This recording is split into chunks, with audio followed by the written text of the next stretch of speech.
भारताच्या air strike नंतर पाकिस्तान पूर्णपणे बिथरलाय। पाकिस्तानच्या 3 विमानांनी भारताच्या हद्दीमध्ये घुसखोरी केली।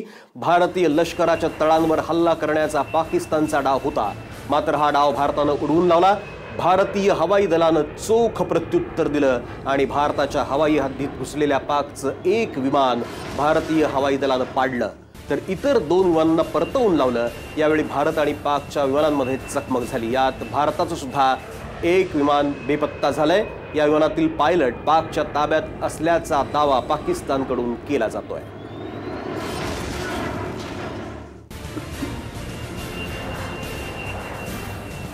ॲनिमेशन ग्राफिक्सच्या माध्यमातून ही कारवाई आपण पाहतो आहे।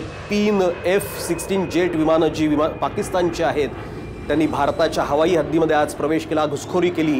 त्याच्यानंतर भारताने त्याला चोख प्रत्युत्तर देत त्या विमानांना परतवून लावलं आणि त्यातल्या एका विमानाला भारताने खाली पाडलेलं आहे।